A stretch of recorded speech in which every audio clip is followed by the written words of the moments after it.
Oh,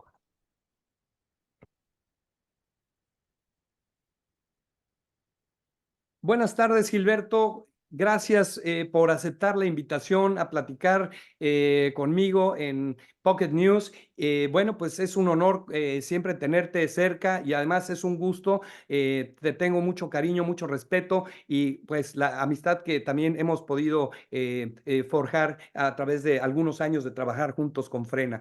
Pues bueno, quiero hacerte algunas preguntas, Gilberto, porque siento que México está tan perdido hoy en día, como tú lo has dicho mil veces, tenemos una elección de Estado, tenemos dos candidatas que definitivamente son parte de lo mismo y la gente, el común denominador, no está viendo esto, no están conscientes de esta realidad. Y yo creo que mucha gente quiere votar por Xóchitl Gálvez, más por miedo a la 4T, al comunismo, a la tiranía, a perder su libertad, más por eso que por realmente que se apasionen por las propuestas de esta señora. Pero, en fin, el punto es que creo que necesitamos más candidatos como tú, candidatos como Eduardo Verástegui, candidatos que puedan ser gente que no está en la política, como ha sucedido ahora en Argentina con Javier Milei, y que, bueno, me parece una gran oportunidad para que los que no han sido políticos puedan hacer cosas diferentes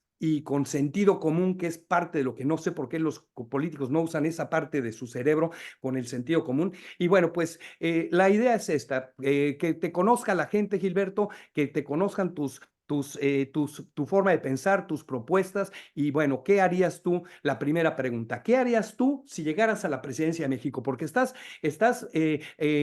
promoviéndote como candidato independiente. Entonces, pues vemos difícil que llegues este año, pero si llegaras a la presidencia, qué 5 puntos o qué 3 puntos serían los ejes de tu sexenio? Con gusto, José Manuel. Y bueno, el sentimiento es recíproco a tu amistad. Un saludo también para Isaac, que no pudo estar en el programa, pero pues él está presente en este proceso de difusión. Efectivamente, José Manuel, México está metido pues en un proceso que nosotros llamamos camino a la dictadura. Eso lo anunciamos por primera vez desde el 2018 y en el 2019, en mayo, para ser exactos, fuimos muy claros de presentar la agenda que estaba siendo comprometida ante los países que forman el Foro de Sao Paulo, o conocido como Grupo Puebla, de llevar a México a convertirse en una Venezuela del Norte.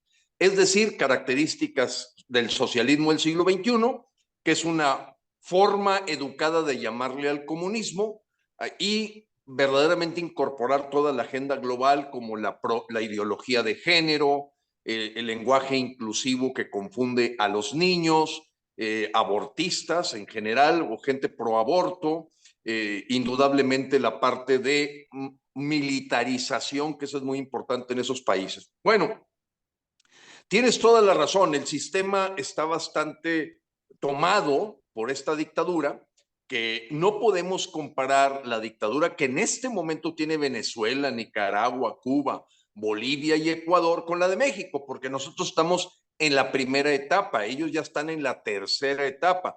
Mucha gente quiere, oye, es que no estamos igual que Venezuela. Espérame, Venezuela le tomó 22 años llegar a donde está. México apenas llevamos los primeros 6, pero vamos más rápido que como ellos en esa primera etapa. Indudablemente, yo fui un apoyo, al menos en lo que estaba en mis manos, para apoyar la candidatura valiente de José Eduardo Verástegui, quien se retiró en el momento que no logró las firmas y ha sido muy claro en decir, bueno, yo no estoy pidiendo mi firma para una opción que tienen los mexicanos y que mucha gente la quiere esconder. Esa opción se llama la del candidato no registrado. En la boleta presidencial aparece un recuadro que está basado en la ley. El artículo 288 de la Ley General de Instituciones y Procedimientos Electorales dice que deben de contarse los votos de cada candidato. Si ellos le llaman candidato no registrado a la persona de la que pone su nombre, evidentemente se tiene que contar. Entonces aquí los políticos han sido muy mañosos, José Manuel y toda la audiencia, porque ellos han querido alterar esa verdad diciendo que no cuenta, que es un voto inválido, que es un voto que se va a sumar al partido que está en el poder. Todo eso es falso. Claro que a ellos no les conviene que los mexicanos despierten y vean esa opción, donde pueden poner el nombre completo de la persona a los que ellos eligen y no solamente votan por lo que destapó López. Los mexicanos tenemos que tener claro lo siguiente. López destapó a las dos fichas. La ficha ganadora, Claudia Sheinbaum, y la que va a ser, sin duda, la ficha perdedora, Xóchitl Gálvez. Todos los antecedentes de Xóchitl Gálvez son de una gran cercanía con Morena. Ella destapó a Claudia Sheinbaum. Ella destapó para gobernador por parte de Morena en Coahuila, Armando Guadiana, y podemos ver múltiples pruebas en las que ella se declara trotskista, marxista, de izquierda, ella le llama de la verdadera izquierda, muy pegada en el asunto del socialismo del siglo XXI, tan es así que se enorgullece de haber ido a saludar a Bolivia a Evo Morales. Es una persona que toda su vida ha luchado por el abortismo. Ella fue la promotora número 1 del aborto legal ya siendo senadora, y ella representó los intereses de la Agenda 2030 que la gente tendrá que descubrir. ¿Qué es la Agenda 2030? Que es una agenda global para despoblar el planeta. Ante esa situación y la salida de Verástegui para dedicar más tiempo a promover sus películas, a estar cerca de la campaña de Trump, y claro, siempre en una lucha muy admirable del el rezo del Santo Rosario, pues en ese momento yo entré como emergente. Entré como un emergente para decir los mexicanos sí tienen una opción. Claro que cerrada ante el sistema. O sea, los medios, la televisión no van a querer que sepa que hay otra narrativa, una propuesta diferente para México. Entonces, que tengan claro, si existe el recuadro de candidato no registrado en la boleta electoral impresa por el INE, es porque está en la ley, así de claro, y debe de contabilizarse el voto. Y entonces es el que estamos buscando para decirle a la gente, elige, no votes. Nos han acostumbrado a lo que le llaman elecciones, que la gente simplemente la llevan a votar. ¿Por qué? Por los partidos de siempre, donde ya conocemos los chapulines. El PAN nos heredó al PRI de Peña Nieto. El PRI de Peña Nieto en un pacto nos dejó a Morena. Y todo mundo puede perfectamente saber que en ese pacto no se ha metido a la cárcel a ningún corrupto de los anteriores gobiernos porque ellos están en el mismo juego. Son una casta política. ¿Y yo quién soy? Yo soy un ciudadano, un activista que busca verdaderamente heredar a sus hijos, a sus nietos, un México diferente. Yo nunca he pertenecido a ningún partido político, nunca he vivido de la política. Yo fui empleado, obrero, ejecutivo, empresario, lo he sido toda mi vida, y como cualquier ciudadano, lo que quieres es ver a México ocupando el lugar que se merece, una potencia mundial, pero con valores.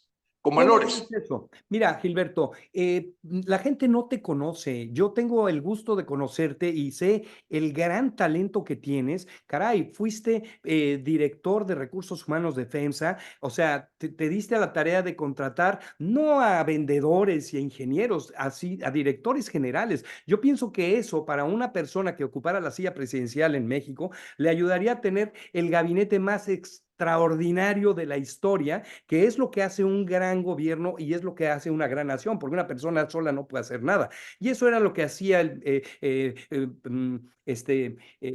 Porfirio Díaz. Tenía gente muy capaz al cargo Muy de... capaz. Le llamaban el grupo de los 7 sabios, José Manuel, y brevemente te digo, efectivamente, yo soy un ingeniero mecánico administrador. Me gradué con una beca en el TEC de Monterrey con 97 de promedio. Fui mención honorífica y por ello después estuve en Japón entrenándome 6 meses en Tokio en todo lo que es administración de calidad total. Terminé una maestría en administración, la actualicé en la Universidad de Stanford en Palo Alto, California, y efectivamente ocupé de los puestos más altos en las empresas mexicanas que están globales, como es el caso del grupo FEMSA, que vende del orden de 30 billones de pesos al año, que tiene 250,000 empleados y que efectivamente mi tarea era formar equipos de trabajo. Y aquí no es un asunto de filias y fobias. ¿Quién es el mejor? ¿Me simpatice o no me simpatice? Esa es la persona que debe ocupar ese cargo de acuerdo a la naturaleza de la actividad. Entonces yo diría que efectivamente me especialicé en armar equipos de trabajo exitosos, muy exitosos. Pero además viví en 35 países. ¿Por qué? Porque yo participé como director de finanzas y de capacitación internacional de la única tecnología mexicana que se vende en el extranjero. Se llama el proceso HIL. Ese proceso fue patentado por mexicanos, vendido a todo el mundo, y yo ocupé durante 3 años la dirección de finanzas y de capacitación internacional, y por lo que viví en Irak, Irán, Malasia, India, Indonesia, en Egipto, en Argelia, sin duda siempre trabajando con empresas alemanas, MAN, GHH, Ferrostal, David Bravo inglesa y Kawasaki, Japón, que eran los que nos ayudaban a hacer las plantas de fierro esponja, que son equivalentes a una refinería, pero con una tecnología mexicana con la que cobrábamos regalías a Irak, a Irán, a Malasia, a Venezuela. En Venezuela hay una planta con estas características. Esa vivencia internacional me hizo aprender lo que yo considero la lección más importante de mi vida. Un país puede ser muy rico, pero si sus ciudadanos no son organizados, no están informados y no actúan, está destinado a ser un país bananero. Mi propuesta de un México potencia mundial está basada en las prácticas ya conocidas, exitosas, que atentan a los políticos y que por lo tanto nunca las van a aplicar. Pero cuando tú ves un país como Singapur, un país como Suecia, Dinamarca, etcétera, ves claramente cómo la sociedad civil ha empujado a tener buenos gobiernos. Ejemplo, número 1, cada quien a su oficio. ¿Qué traes a los militares haciendo aeropuertos o haciendo trenes? Zapatero a tus zapatos. Ya desde ahí estás destinando al fracaso el cuidado de la integridad, de la soberanía y de la independencia de nuestro país, porque para eso es la Secretaría de la Defensa, para eso es la Secretaría de la Marina, no para manejar aeropuertos, no para manejar o construir bancos. Eso es distracción. Que por Y cierto, eso, estamos bajo ataque porque las fuerzas comunistas han estado atacando a México desde hace décadas y esto sí lo debería de considerar la Sedena como un ataque porque son intereses internacionales que están viniendo a poner su agenda en nuestro país. O sea, no están respetando el libre albedrío, la libre determinación de los mexicanos porque están yéndose con la gente más ignorante, desgraciadamente, que son fáciles de engañar y que con gente también con pocos valores que venden su voto por unos cacahuates. O sea, eso es realmente algo muy preocupante. así es, José Manuel, y no podemos, vaya, la infiltración del socialismo y comunismo en México casi empezó con Plutarco Elías Calles, o sea, es un cáncer que se ha venido creciendo, pero indudablemente el mayor catalizador. ¿Qué significa catalizador? El mayor, vamos a llamarlo así, precursor para que se dé esto más rápido de llegar a un país comunista socialista, indudablemente es la presencia de López Obrador en el Palacio Nacional y todo ese grupo que lo acompaña, porque aquí no hablamos solamente de una persona, es un sistema que se está instalando en México con asesoría cubana y venezolana. Cuando eso ocurrió hace más de 7, 8 décadas, los empresarios de México crearon lo que se llamaba la Coparmex, crearon la Confederación Patronal de la República Mexicana para contrarrestar la entrada de la Internacional Socialista a México. Yo fui miembro de la Coparmex muchos años, fui miembro de la Comisión Ejecutiva de la Coparmex y conozco porque la persona que fundó la Coparmex era un regimontano de nombre Luis Quesada, que era tío del principal accionista del grupo FEMSA.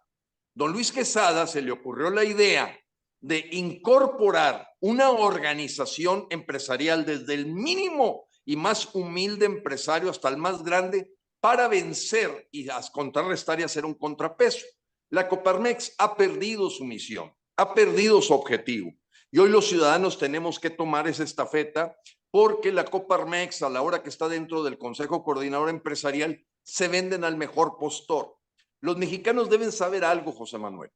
La pobreza en México está orquestada, está planeada.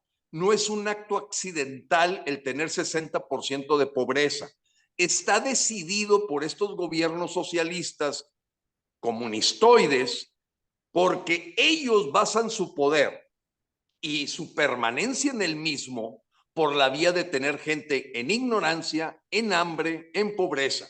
Está decidido. Me recuerdo una persona de nombre Tanaka, era un japonés que yo traje a Monterrey para una instalación de unos molinos que habíamos comprado a la empresa Nippon Kokan y que había que capacitar, porque yo estuve 16 años en las empresas siderúrgicas, y él me decía, no puedo entender cómo en México tienen pobres. No lo puedo entender.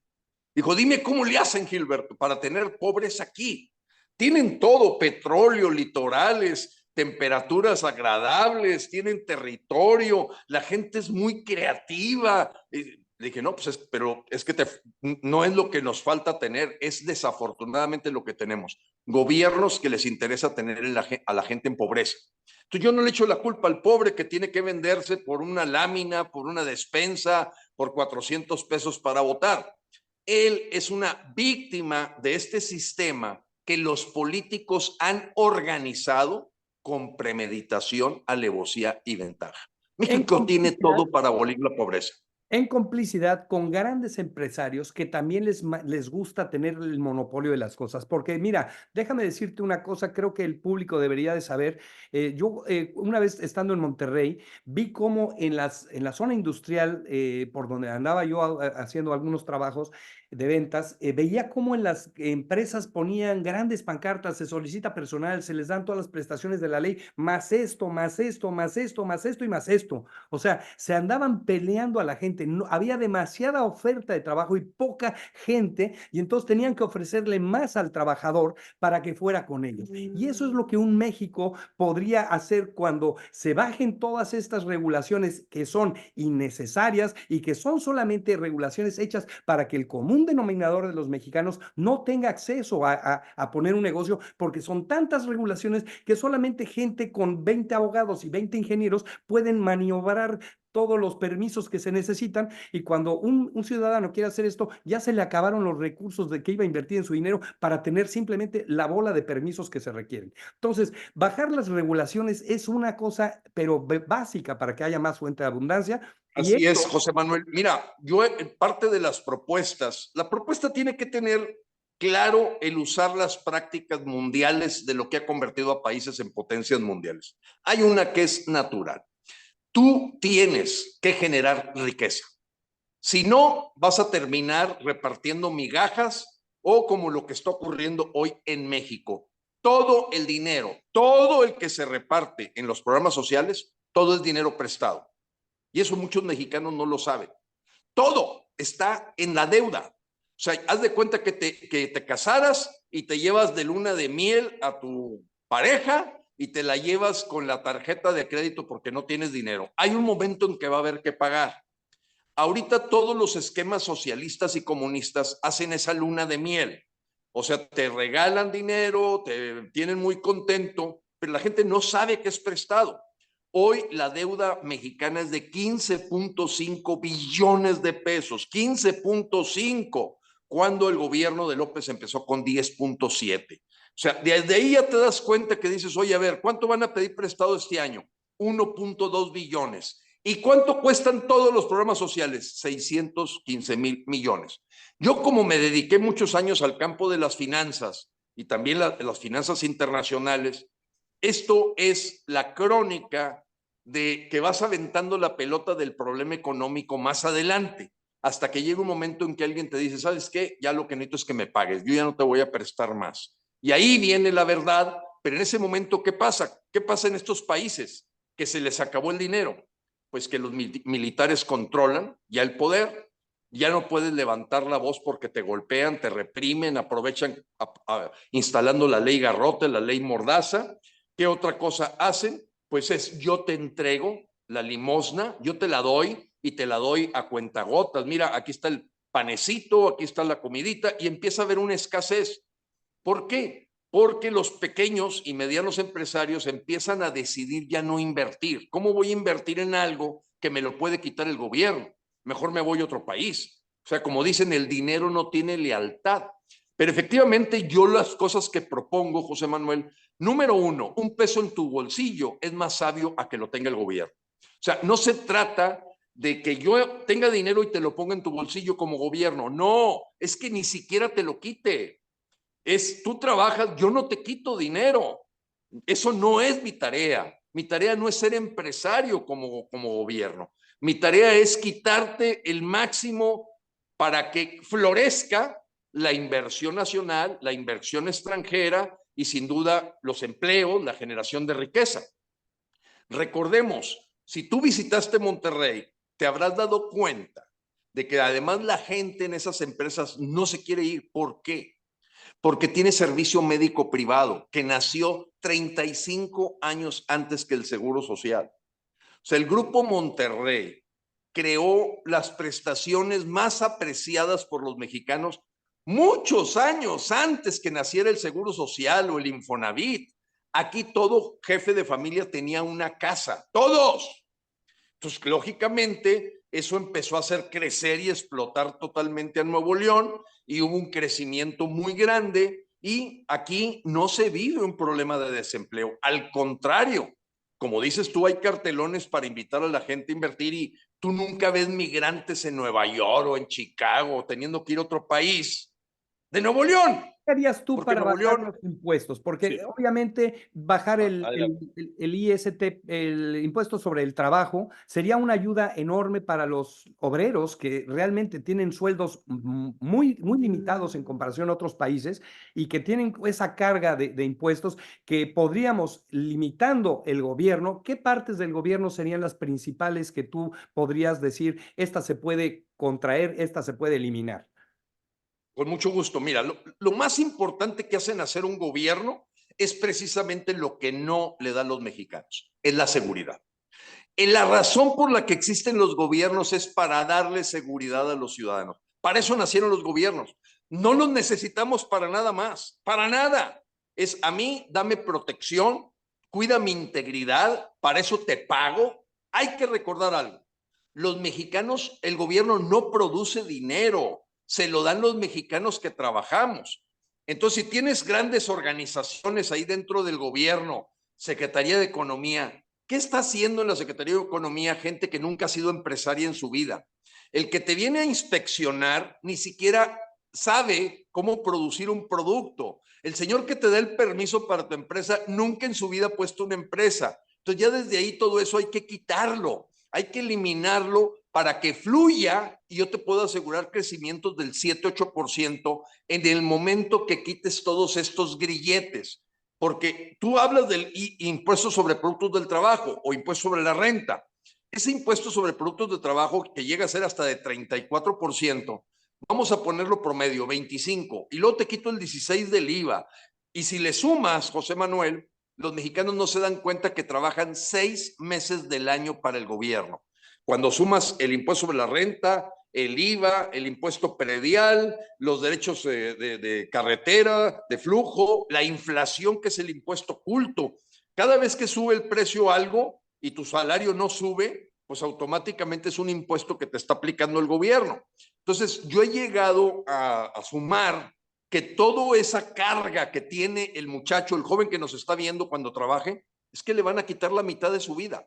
La mitad. ¿Para mantener qué? A las señoras que andan ahorita haciendo viajes, haciendo campaña, gastando en espectaculares, gastando en eventos, despilfarrando el dinero verdaderamente en pleno siglo XXI, cuando ya la tecnología me permite, a lo mejor por tu canal Pocket News, que me estén escuchando 1,000, 5,000 personas sin tener que trasladarme. Ellos siguen haciendo las cosas igual que hace 120 años o más, porque el sistema de partidos políticos nació en el siglo XIX. Todavía tenemos un sistema del siglo XIX. Ahorita ya empieza a fluir el que tengas gente que no son políticos. ¿Qué es lo que pienso yo? El oficio de político no debería de existir. No debería de existir. Ellos son los que complican y hacen que se estorbe todo. ¿Para qué los queremos? Entonces, hoy, esta cosa de Secretaría de Economía, ¿para qué la quiero? Dejo 2, 3 reguladores de cosas muy esenciales. Y luego te vas a la Secretaría de de la reforma agraria. Oye, si ya hemos repartido la tierra 10 veces, ya basta, eso fue cuando la Revolución Mexicana. Entonces encuentras una burocracia que no da valor agregado y sí le quita el dinero a los mexicanos en lugar de que esa gente se dedique a labores productivas. Cualquier persona que no produce, no distribuye y no vende algo es un desperdicio de recursos humanos. La gente debe estar en el corazón de lo que le da bienestar, y el bienestar, lo decía este grupo de empresarios regimontanos cuando fundan estas empresas, si crece el hombre, crece la empresa. Si crece el mexicano, crece México. ¿Y qué significa que crezca el mexicano? Un desarrollo integral, salud, seguridad, educación. Ese mexicano no lo van a manipular como ahorita manipulan, en donde el señor López destapa las dos candidatas y hay quien cree que hay competencia. Cuando hagan de cuenta que es el dueño del ring, de la lucha libre o del box, Esa es gente él contrata preparada. a los dos boxeadores. Sí, José Manuel. Esa es gente preparada, o sea, la gente que cree que estamos, no es gente tan ignorante, o sea, eso que mencionas tú, obviamente la gente que no ha tenido una educación y que no puede, pues, tener mucho acceso a leer porque se les dificulta leer y no ven noticias, no se informan, pero estamos hablando de doctores, ingenieros, abogados, gente de primer nivel de la clase alta, clase media alta y clase alta, que pues tienen esa idea, aún a estas personas no están viendo con claridad.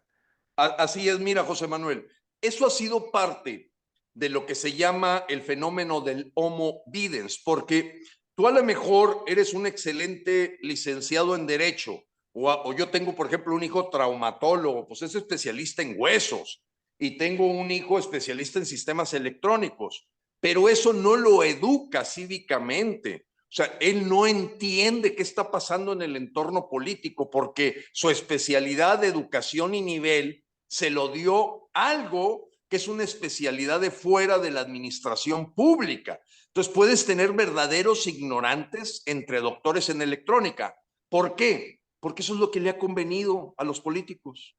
Ellos hablan hasta con una jerga y vocabulario diferente, porque ellos lo que quieren es controlar, quieren mantener el país. ¿Qué mejor que una chamba en donde no haces nada y te pagan? Porque no hacen nada los políticos, solo estorbar a los mexicanos. Entonces, efectivamente, te puedes encontrar un doctor, te puedes encontrar un ingeniero, te puedes encontrar un mediano empresario que ni siquiera se ha dado cuenta que a Xóchitl Gálvez la destapó López y que hay 150 notas periodísticas simplemente usando Google para darte cuenta que la destapó López. ¿Y por qué la destapó López? Porque es la que le convenía para que Sheinbaum gane, porque es una persona impreparada, vulgar, que no le va a echar pestes al socialismo, porque ella misma es socialista, va a ser un circo, va a hacer sus payasadas. Así es. Se expresa como carretonera. Yo no puedo ver cómo un mexicano con dos neuronas pueda pensar que una persona que se expresa así pueda representar a un país tan digno y tan grande como México, con una historia tan bella, a pesar de todos los tropiezos y descalabros. Bueno, Gilberto, José Manuel, si me permites, me tardo un minuto. Ella tiene una familia disfuncional. Yo no digo que no represente parte de los mexicanos, pero además de lo vulgar que es, mucha gente te dice, es que es una empresaria exitosa. A ver, vendiéndole al gobierno, porque ella aprovechó su puesto de servicio público para venderle al gobierno, pero además tiene una hermana secuestradora. Ahorita está corriendo por todo México un video de su hijo, verdaderamente comportándose en la forma más corriente que te puedas imaginar, el hijo de Xóchitl Gálvez. Y la Sheinbaum no se queda atrás. Ella es una mujer comunista que te dice voy a hacer lo mismo que López y lo voy a hacer más fuerte. Pero sí, efectivamente, no es fácil romper la venda que traen los ojos los mexicanos que durante decenas de años los han acostumbrado a hacer fila para votar por los partidos políticos. Ellos ya se lo tienen todo controlado. O sea, ellos apuestan, José Manuel, a que la persona va a seguir haciendo lo mismo. Aquí, qué bueno dirigirme a jóvenes. Jóvenes de mente y jóvenes de edad, porque esos son los que pueden entender cómo liberarse de este sistema que ha oprimido a México por más de 100 años. Porque México tiene todo para ser una potencia mundial y no lo es porque no le conviene a los políticos, porque no tienen la capacidad para hacer grande a México y porque no tienen ni la experiencia de cómo generar riqueza. Ellos se la chupan, se la roban.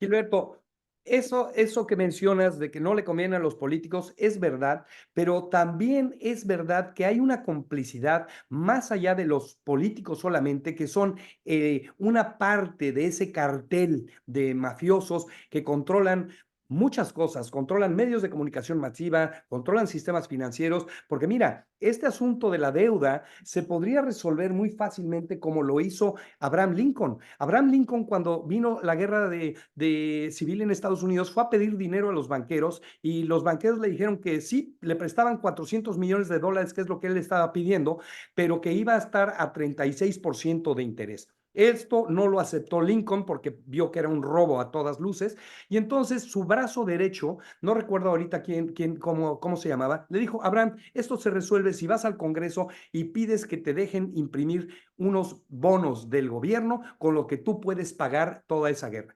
Esa guerra se financió con esos greenbacks que le llamaron, porque eran verdes por la parte de atrás, y no pagaron un solo penique, un solo centavo de intereses a ningún banco, ¿sí? Porque esto es una cosa que podemos hacer los países y esto es algo por lo que yo creo que Abraham Lincoln fue asesinado, porque de hecho en los periódicos de Londres, los banqueros de aquel tiempo dijeron que esto que acababa de hacer Estados Unidos, cualquier nación que pudiera hacer eso, podría aspirar a una progreso y una bueno, no recuerdo exactamente los términos, pero que podía aspirar a un progreso tan grande que entonces todas las monarquías del mundo estaban en peligro. Decía, tal nación debe ser destruida, ¿sí? O sea, esto hicieron con Abraham Lincoln por haber impreso esos greenbacks y haberse financiado la guerra sin pagar intereses a los banqueros. Esto lo podemos hacer en México y no pedir ningún peso porque tenemos fondos en plata, en oro, en petróleo y en muchas otras cosas, con lo cual podríamos garantizar el pago de ese dinero en algún tiempo, ¿sí? Entonces, Sí, si me permites, José Manuel, es un buen ejemplo la época de Abraham Lincoln como la de Franklin Delano Roosevelt, pero tienen que saber que hoy el dueño de imprimir billetes en Estados Unidos es una corporación cuyos dueños son 12 personas. Morgan, Rockefeller, Andrew Carnegie. O sea, es increíble que los dueños de la Reserva Federal de los Estados Unidos sea una empresa. Y eso es llegar completamente al otro extremo. Hoy México imprime CETES, certificados de la tesorería, imprime también inversiones en petróleo. Eso está muy bien cuando no tienes un gobierno corrupto que lo que hace es despilfarrar el dinero, porque el dinero que tú te apoyas, vamos a llamarlo así, para poder hacer promoción de obra pública, si te lo gastas en obras que no sirven para nada, como Dos Bocas. ¿Y por qué Dos Bocas digo que no va a servir para nada?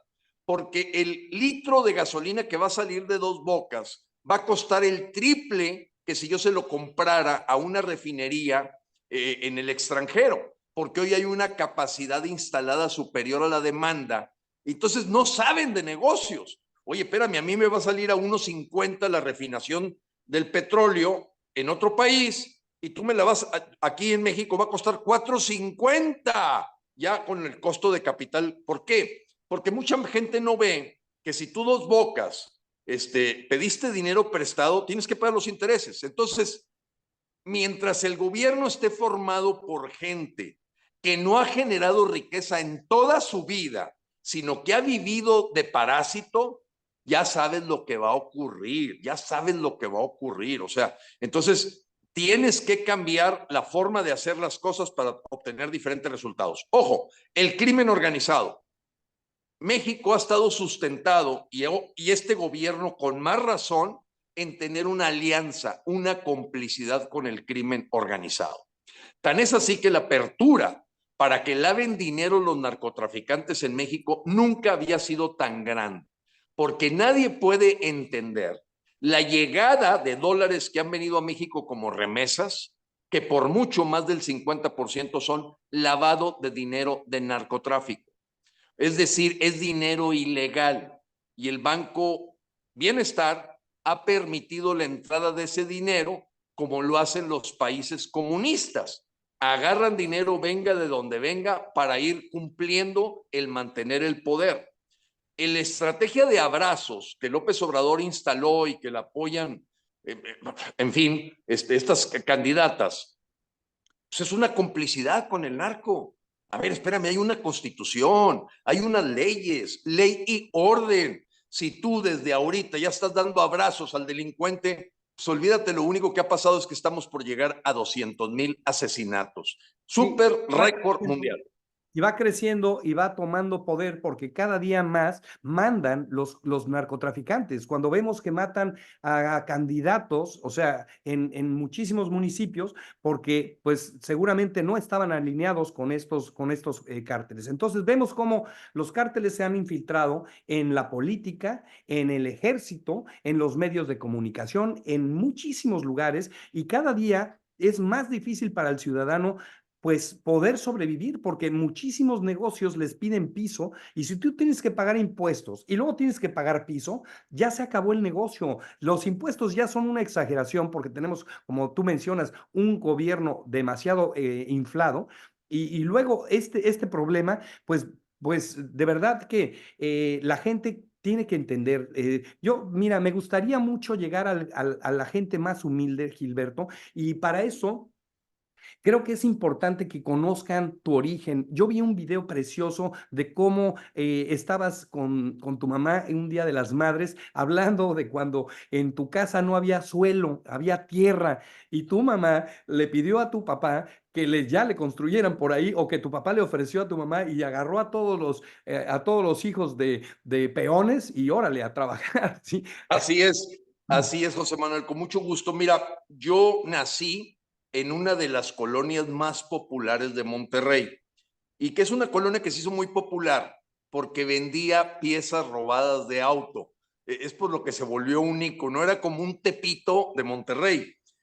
Pero al mismo tiempo, por el lado de mi madre, yo tenía unos primos que eran aspiracionistas, que tenían el deseo de estudiar. Y a pesar de que la camarilla o la palomilla con la que yo me juntaba, casi ninguno terminó la prepa, yo digamos que abrí la mente para decir, oye, espérame, yo quiero hacer lo mismo que mis primos hermanos. Entonces, efectivamente, mi papá tenía un trabajo muy modesto, por lo que nos obligaba a trabajar. Me acuerdo que le decía, oye, papá, ando muy cansado. Dijo, bueno, ya cuando te mueras, descansas todo lo que quieras, ahorita chambear.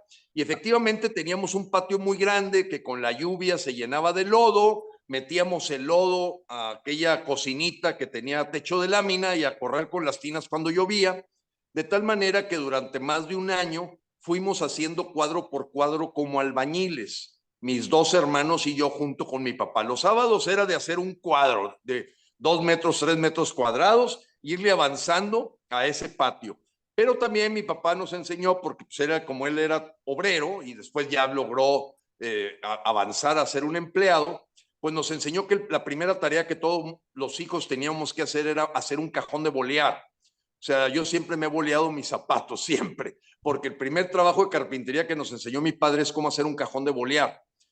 Claro, sí comprábamos el cepillo, no te digo que hacíamos el cepillo y la crema para ponerle al zapato, pero toda la cajita con las herramientas, la tapaderita, donde poner el zapato, pues era parte de la carpintería, como hacer un trompo, un valero en un torno pequeño que mi papá había comprado en desuso. Entonces le hicimos al plomero, instalamos el tanque de agua cuando había escasez de agua. O sea, vivimos el trabajo, por lo que mi padre, cuando supo que iba a estudiar ingeniería, me dijo, no quiero que seas ingeniero diésel.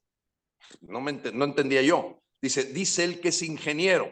Entonces, bueno, pues trabajé en un taller mecánico de máquinas herramientas donde aprendí a usar el torno, taladro, fresadora, tornos automáticos y bueno, empecé con la escoba, porque el ingeniero alemán que era el dueño de esa empresa, pues él decía, si no empezamos con limpieza y orden, nunca te voy a poner a que manejes un taladro de piso, no estoy hablando de un taladro manual, no estoy hablando de taladros de piso para agujerar vástagos, fresadora, torno. Entonces, yo me daba cuenta con mis compañeros en el TEC que no sabían lo que era una llave inglesa, el choc, la luneta, el contrapunto, las levas, no sabían de eso. Y yo siendo ingeniero mecánico, estudiante, yo sabía de todo eso. Entonces eso también me puso en contacto con una realidad en la que yo busqué salir adelante. Y bueno, en ese video que tú mencionas, José Manuel, que me trae muy bonitos recuerdos, pues a lo mejor hasta me viste con un pupitre que me hizo mi papá de madera, donde ponía mis libros y órale a estudiar, etcétera. Él era muy de trabajo. Me acuerdo que una vez me negué a lavarle las llantas al carro. Tenía un carrito viejito, pero lo cuidaba mucho. Y me dijo, oye, lávale las llantas. Y le dije, no, hombre, papá, se van a ensuciar, hombre. ¿Para qué las lavo? Y entonces él me dijo, entonces no comas porque vas a ir al baño. Entonces, es una formación de trabajo, de ahorro, de apaga la luz, apaga la luz. Si ya saliste del cuarto, apaga la luz. O sea, esa economía de escasez, que es muy, fíjate, de los regimontanos en general, porque aquí, al ser un desierto, la gente se acostumbró un poco al tema de ser, nos dicen codos. En el fondo, más bien es que tendemos a decir, oye, yo no te pago un centavo de más. Ahorrar todo lo que se pueda, cuidar aquí, cuidar allá, etcétera. Entonces, sí, tuve esa formación, digamos, para mí verdaderamente muy privilegiada, que por un lado convivía con los hermanos de mi mamá, que eran profesionistas, era un abogado, un médico, 3 contadores públicos, y por el lado de mi papá, a la chamba. Entonces, eso me ayudó a mí a motivar. Y yo sí creo en el tema del aspiracionista. Me acuerdo cuando en la esquina del barrio, y que me acuerdo que hacíamos bromas a la gente que pasaba, le poníamos un 20, en aquel tiempo un 20, pues era una moneda, la calentábamos, la dejábamos en el piso a ver quién la trataba de agarrar y se quemaba la mano. Hacíamos bromas, no lo puedo negar. Y el primer cigarrito y todo eso, cuando se me ocurrió decirle a mis compañeros de Palomilla que iba a estudiar inglés, no, olvídate, no lo podían creer, o que iba a entrar al TEC de Monterrey, no, te van a humillar, te van a pisotear, esos son para los, no decían fifís, en aquel tiempo decían los riquillos. Bueno, pero creo que el generar ese estímulo de que la gente crezca y que le echa, que no nomás es echarle ganas, es que no es el echeleganismo. Tienes que saber decir, ¿cómo lo hacen? ¿Cómo lo hacen? Entonces yo a la gente humilde, pues no, a mí no me asusta. Yo tomaba 11 camiones diarios, 11 camiones urbanos diarios, porque tenía mi novia, iba al trabajo, iba al TEC, 11 camiones diarios. A mí no me asusta nada, ni también andar en turnos, ni tener que llevar el lonche y saber lo que es un accidente de trabajo, porque tuve un accidente bastante fuerte en la mano, con un taladro, empezó a girar la pieza, la quise agarrar, y entonces te va formando para entender las motivaciones de los mexicanos de todos los niveles. Y yo llego al campo de recursos humanos, siendo ingeniero industrial, dedicado a tiempos y movimientos, métodos de trabajo y que mis relojes para medir los métodos de trabajo, porque yo había vivido esa experiencia. Entonces la gente de recursos humanos dijo, oye, a ti te aprecian mucho los obreros, los supervisores se entienden muy bien contigo, siendo ingeniero aquí no, ingeniero, pues haz de cuenta que medio el desprecio, ¿no? Y tú dices, tú estás pudiendo instalar métodos de trabajo. Lo que pasa es que yo hablaba ese lenguaje. Yo lo entendía. Yo le decía, oye, mira, vas a hacer tu trabajo con menos esfuerzo, vamos a echarle ganas por aquí. Si gana la empresa, ganas tú. O sea, una mentalidad completamente diferente. ¿Cómo le vas a hacer, Gilberto, para que te conozca el pueblo? Porque necesitas darte a conocer. Yo pienso que serías el Javier Milei a la mexicana, un tipo quizás como medio loco en términos de lo estándar que hay por ahí, con muy diferentes ideas, muy intenso, tan intenso como un cartucho de dinamita, pienso yo. Mira, José Manuel, sí, de hecho, a mí cuando alguien me llama loco, la verdad es que no me molesta, porque desde niño me decían el loco. Después me pusieron otros apodos, pero ya en la primaria, como yo tenía 4 años de edad y en aquel tiempo no había tantas reglas para meter a un niño inquieto, hiperactivo. Mi mamá me avienta a la primaria a los 4 años. Yo a los 4 años ya sabía leer y escribir. No estoy diciéndolo en plan arrogante. Estoy diciendo que a veces no le damos el ritmo a gente que tiene talentos. Y luego en el TEC me decían también el loco. ¿Por qué? Porque nunca compré libros. Yo nunca llevé apuntes. Nunca compré ni siquiera una pluma. Tenía una capacidad de ver y aprender y rápido. O sea, y no lo digo, por favor, entiéndanmelo en forma arrogante. Así es que cuando alguien me dice el desquiciado y el loco, pues a mí no me preocupa, pues como que ha sido un homenaje porque yo no conozco genios que no estén medio locos. Entonces voy al tema, ¿cómo darme a conocer? Mira, para mí lo importante, José Manuel, no es ahorita el ver que pudiera ser fácil que logremos combatir a la 4T. O sea, está perdida Xóchitl y es una garantía que va a ganar Sheinbaum. La distancia es inédita. Los más generosos con Xóchitl le ponen 20% de diferencia, los más, digamos, objetivos, porque yo comparo a muchas encuestas. ¿Por qué? Porque la gente en general no está en el nivel de nosotros privilegiados que decimos, no, pues con Xóchitl es diferente, con tal de quitarnos a la 4T. No, no, no. El pueblo ya compró completamente la narrativa, la campaña de López. Y por eso sus niveles de popularidad son muy altos, porque ha logrado permear mientras todos los demás nos quedamos callados. ¿Yo qué le pido a la gente? Ayúdame a difundir. Tú eres mi jefe de campaña. Mi campaña va a costar 0 pesos. Yo no necesito nada de dinero. O sea, mi campaña está basada en el siglo XXI. Y desde ahí rompemos completamente paradigmas. Oye, que si me invitan, como me están invitando ahorita en Campeche, o me están invitando en Cuernavaca, voy, claro que sí. Pero no es el tema de hacer las campañas al estilo del siglo XIX y XX. Tenemos que darle una lección nueva a los políticos. ¿Pero en qué se basa? Pues que Carolina en Obregón me está dando a conocer, que Vicky Jurado en Guadalajara me está dando a conocer, que fulano de tal me está dando a conocer aquí y que me ayudan. Cuando alguien tiene serias dudas, oye, pues te pongo así como estamos ahorita platicando en Zoom. Yo estoy abierto, tengo mucha facilidad para manejar las herramientas tecnológicas. Y bueno, me han cerrado las puertas todos los medios, eso sí lo quiero aclarar. Al sistema político podrido, José Manuel, no le conviene, así como tú me decías y lo veo como halago, un Javier Milei. No lo quieren, no quieren escucharlo. Ni Joaquín López Dóriga, ni Carlos Loret de Mola, ni Carmen Aristegui. No, no, no, porque ellos viven del patrocinio del sistema. Entonces, la locura que traemos todos los pioneros, que le estamos quitando la venda de los ojos a los mexicanos, a lo mejor es una apuesta para el 2030, no para el 2024. Eso no quiere decir que intensamente no esté haciendo la parte que me corresponde, pero sería ingenuo, iluso y vendiéndole cuentitas y espejitos a los mexicanos de decirles, no, el 2 de junio va a ganar Sheinbaum. El 2 de junio le va a caer un balde de agua fría a todos los que les han vendido esperanzas. ¿Por qué? Porque el sistema tiene 25 gobiernos estatales. El gobierno de López no tiene, además de los 25 gobiernos estatales, tiene 1.2 billones de pesos en la bolsa. Y además tiene al crimen organizado.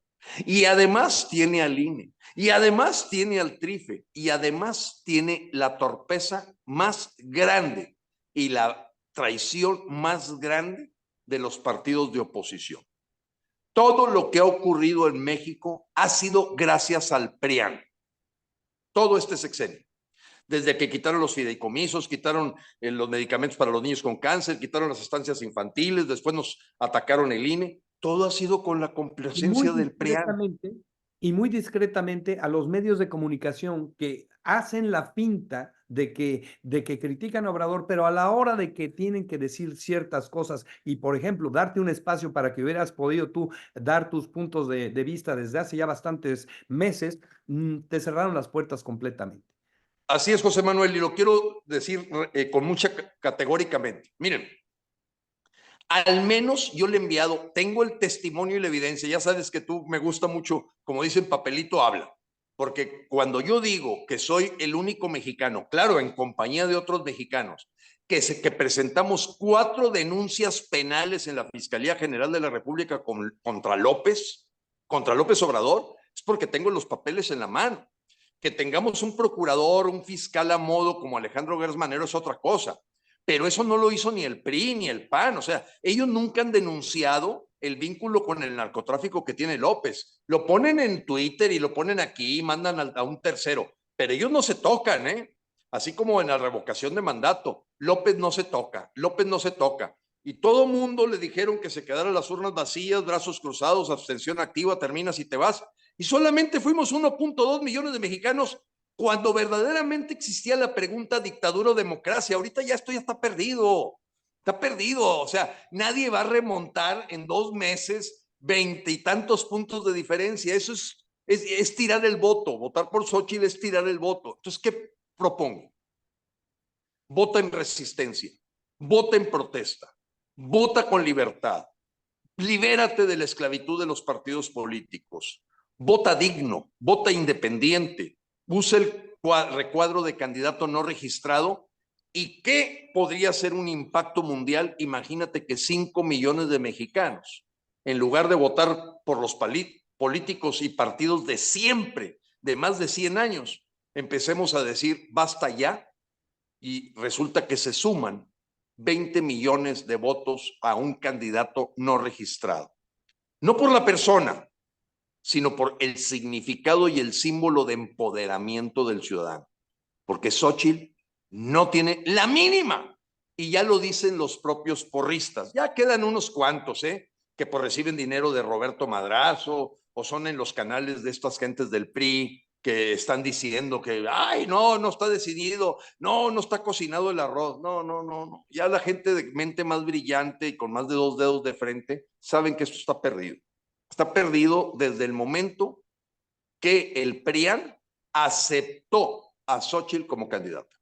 Mira, yo estoy de acuerdo con eso, creo que eso es evidente, Gilberto, lo has demostrado demasiadas pruebas, demasiados documentales has hecho al respecto y pues yo pienso que definitivamente lo veo así también, no veo mucha posibilidad de que no quede Claudia y lo que sí creo que la esperanza de México es que podamos conseguir un gobierno, Cámara de Diputados, Cámara de Senadores que pueda mantener, digamos, que a flote el país, frenando a ciertas iniciativas que eso es el peligro más grande, que puedan tener la mayoría absoluta y entonces sí pues mexicanos, agárrense porque pues va a haber cambios en la Constitución y va a ser muy difícil ya sacar a un gobierno en esas condiciones. Entonces, pues definitivamente... José Manuel, me gustaría abundar un poquito en este tema porque es muy relevante lo que estás tocando. Miren, claro que sí, hay que hacer el esfuerzo, pero cuando tú ves que los candidatos del PRIAN para diputados y senadores son Manlio Fabio Beltrones, Marco Cortés, Alejandro Moreno, pero si todo el tiempo se han vendido, o sea, para acabarla está demasiado tamaleado también esa parte. Pero bueno, hay que hacer la lucha. Pero aquí el punto importante, José Manuel, que no podemos dejarle de decir a los ciudadanos, porque muchos no lo saben.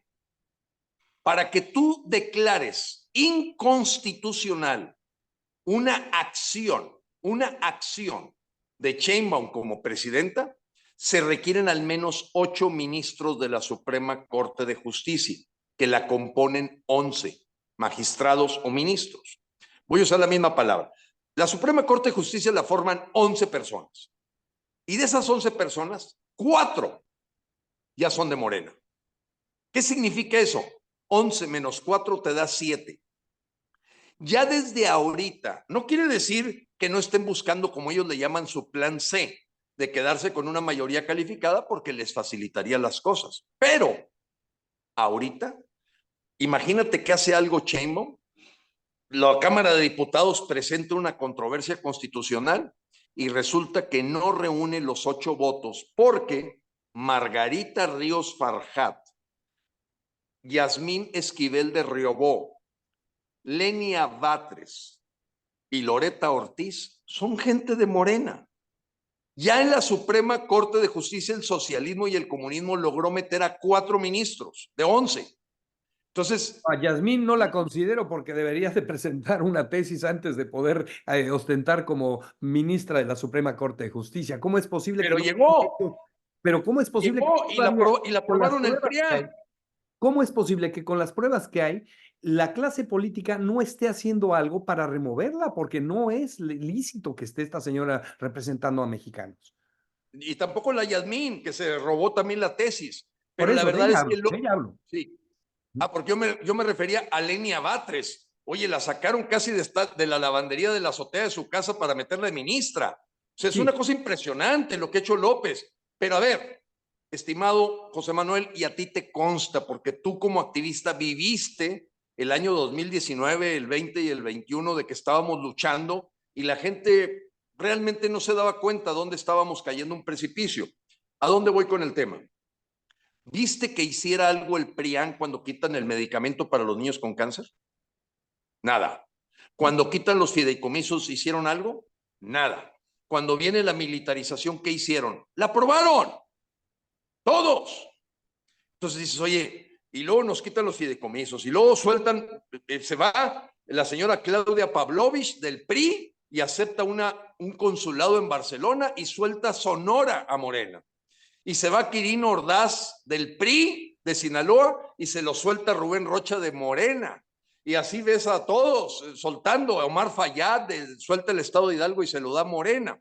A ver, si la Xóchitl no ganó ni para ser gobernadora del estado de Hidalgo, que es donde nació, no ganó ni siquiera para ser senadora, no ganó ni siquiera la Ciudad de México, no, la puso ahí López porque es una perdedora natural, pero iba a ser divertido ver a un payaso que se viste de dinosaurio, porque no vas a encontrar, apreciado José Manuel, en ningún documento un ensayo político o de propuesta de una señora como Xóchitl. Lo que tiene son puras payasadas, tirada en el suelo con Emilio Álvarez y casi Gustavo Madero, vestida de dinosaurio, pura payasada, pura payasada. así es. Entonces dices, oye, ¿cómo es posible que un médico o un ingeniero puedan ver en Xóchitl? Y lo que pasa es que apenas se están dando cuenta que viene una dictadura. Les cayó el 20 muy tarde. Vamos a La tener dictadura nuestro 10 viene de desde el abril. primer día de López. Vamos a tener nuestro segundo 10 de abril, Gilberto. No, el 10 de abril ya se fue. Esa oportunidad grandiosa se fue. Y ahí fue la primera evidencia que yo tuve de que el PRIAN estaba tamaleado con López. Cuando dijeron, no te vamos a molestar porque te contratamos para 6 años. Así lo dicen.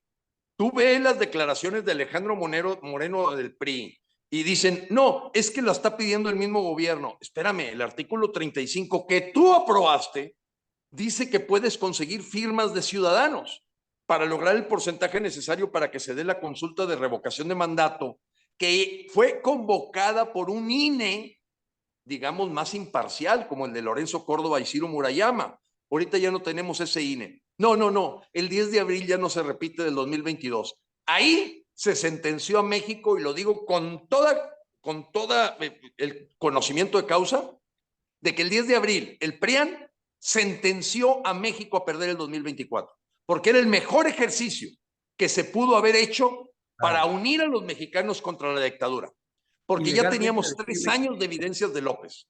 Y termino con esto. Después del 10 de abril, ¿qué pasó, apreciado José Manuel? Todos los mexicanos lo tienen que saber. A ver, dejaste a López 6 años más, ¿y qué pasó? Perdiste 4 estados más y luego el Estado de México. ¡5! De 20 pasó a 25 Morena.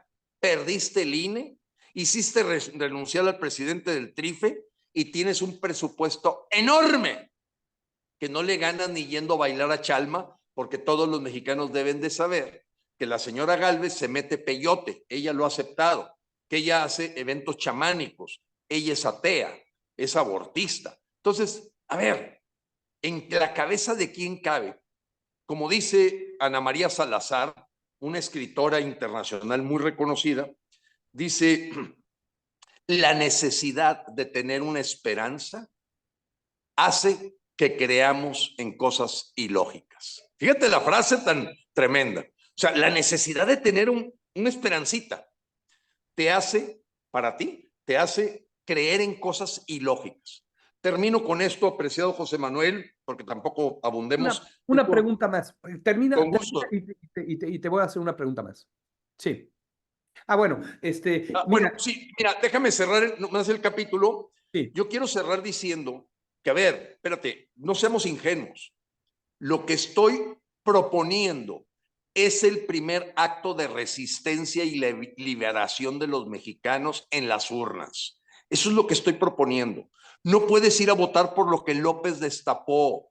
¿Qué parte no entiendes? A las dos las destapó López. Una ficha ganadora y una ficha perdedora. Ya desde ahí, viendo lo que ha hecho el PRIAN, ¿cómo vas a alimentar la legitimación de Claudia Sheinbaum? Si es una elección de Estado, no, que cuente nuestra protesta, que cuente nuestra voz, que se den cuenta los políticos que ya no los queremos. Y estoy listo para la siguiente pregunta. Claro, José Pues, Manuel. Gilberto, pues mira, ya lo dijiste tú, que este es el primer paso y que entonces yo te tenía la pregunta, ¿estás dispuesto a seguir luchando 6 años más para ir a la presidencia del 2030? Muy buena pregunta. Gracias, José Manuel. Mira, es bien difícil hablar de cómo yo siempre dije que yo no quería ser servidor público. Lo dije montones de veces, pero a ti te consta, José Manuel, porque fuiste de las gentes privilegiadas que viste perfectamente el proceso de cómo invitamos a José Antonio Fernández Carvajal, a Daniel Servige Motul, a Agustín Cárcens, a Damián Cepeda, y luego fuimos a invitar y luego, oye, pues que Verástegui, y te consta que todos se hicieron a un lado, te consta a ti, y que entré como un emergente para decir, oye, alguien tiene que tener una voz de contrapeso, porque aunque va a haber un debate el domingo, yo por mi lado también voy a debatir virtualmente con las propuestas que tienen ellas y haré un video donde ellas estén poniendo sus propuestas y nosotros la nuestra, la de Profamilia, la de Provida, la de derecho a la libertad, a la justicia, a la verdad y el derecho a la vida. Tiene que escucharse esa voz. Ahora, a tu Es pregunta la no de le la estoy sacando mayoría. la vuelta. Simplemente decirte lo siguiente. Lógicamente, el momento de vida que yo vivo me ha hecho que no me rinda, a pesar de que yo ya había dicho sálvese quien pueda, pero que no hay peor lucha que la que no se hace. Entonces es un paradoja. Quiero decirte lo siguiente, depende mucho los números. Si los números en esta elección de junio 2 vuelve a repetirse el que no somos más que 1 millón de mexicanos los que estamos viendo claro el panorama, creo que México merece lo que va a tener y que aprenda en carne propia. Es decir, yo en ese momento tendré que tomar una decisión, porque si a mí me dicen que hubo 4 millones de mexicanos, 5 o 10, o viene un milagro, 10 millones de mexicanos, aquí me vas a ver luchando hasta el final de mi vida. Pero si resulta que está todo tan demasiado embolado que no tenemos ciudadanía, pues ya le tocará a lo mejor a uno de mis hijos o a tus hijos hacer esta lucha dentro de 10 o 15 años, porque lo único que pueden esperar es que se va a consolidar más y más la dictadura. Y eso es lo que ha pasado en todos los países, donde en Venezuela ya tienen 23 años, en Nicaragua tienen 16, 65 en Cuba y con una pequeña interrupción casi 18 en Bolivia. Entonces esto ya lo conocemos. ¿Por qué el fenómeno de Javier Milei pegó fuerte en Argentina? Porque a ellos los golpearon 2 veces con el kirchnerismo, o sea, ellos vivieron 2 veces. Ganan, meten a Macri y vuelven otra vez a decir, no, tampoco con esta no salimos, y le dan otra vez el voto a Alberto Fernández y vuelven a caer en el comunismo. Fíjense cómo los argentinos requirieron 2 veces golpes para que entendieran que tenían que votar por un Milei. No sé cuántos requieran los mexicanos, José Manuel. Gilberto, y ya para terminar, sí, necesitaban esos golpes que creo que a México todavía no ha recibido esos golpes, todavía no se siente tan ofendido el mexicano como para hacer estas acciones desesperadas de votar por uno que no es parte de un partido. Y en este sentido, yo creo que lo que puede realmente sacar a México adelante, además de esta desesperación y dolor en la ciudadanía, es la claridad de un político o de un candidato, no político, que tenga la claridad de ir por las mayorías, porque el LGTB son minorías, los abortistas son minorías, todo eso son minorías. ¿Por qué los políticos van por las minorías cuando las elecciones se ganan con las mayorías? La mayoría de los mexicanos con sentido común no queremos el narcotráfico ni abrazos, no queremos toda esta agenda LGTB, cada quien que haga lo que quiere en su privacidad, pero que vengan a instruir a nuestros niños y a prohibirnos a los papás a decir que voy a llevar a mi hijo a un profesional para que lo ayude. Esto es realmente ridículo y esa no es la mayoría. La mayoría está esperando que surja alguien que tenga los pantalones y la claridad y el valor de decir las cosas claramente en favor de la vida, en favor de la familia, en favor del mexicano y no de los narcotraficantes, etcétera. Es correcto, José Manuel. Y hoy eso es una dictadura, una minoría que controla a la mayoría, una minoría que le impone agendas a la mayoría. Eso es una dictadura, exactamente esa es una dictadura, una minoría que le impone maneras de pensar, maneras de vivir, maneras de actuar a una mayoría, porque México está en una decadencia total, provocada por ¿quiénes? El sistema de partidos. El sistema de partidos políticos está obsoleto, es del siglo XIX y siglo XX. Y en el siglo XXI tenemos que aperturar sistemas parlamentarios, otro esquema al que no ha llegado México, en donde todavía la gente espera cambiar de amo en lugar de dejar de ser esclavo. Y con esa frase termino, José Manuel, si no hay otra pregunta, decir, oye, a lo que te invito es a que en la boleta electoral que vas a ver el 2 de junio en la parte presidencial, no es que busques un amo, libérate y deja de ser esclavo. Vota en el recuadro de candidato no registrado poniendo alguien que se está ofreciendo y que no es político, porque para mí político es el que vive de la política. Yo he dicho que inclusive donaría mi sueldo completo y pondría una comisión que perfectamente vea, porque yo no necesito, gracias a Dios, he sido un empresario exitoso, pero no se trata de cambiar de amo, se trata de dejar de ser esclavos. Y eso lo permite el recuadro de candidato no registrado. Dios los bendiga y Dios bendiga a México, apreciado José Manuel. Muchas gracias, Gilberto. Pues otra vez, muy agradecido por esta oportunidad de platicar contigo, de conocerte un poquito más a fondo y de llevar este mensaje al pueblo de México, porque esto creo que debe de llegar a la gente más humilde para que se identifiquen con una persona que viene de ese nivel y que pudo lograr salir adelante y ser una persona tan exitosa como lo has hecho tú. Gilberto, un abrazo y hasta la próxima. Hasta la Dios te próxima. bendiga. Que tenga mucho éxito Pocket News. Gracias. Mucho Gracias. éxito.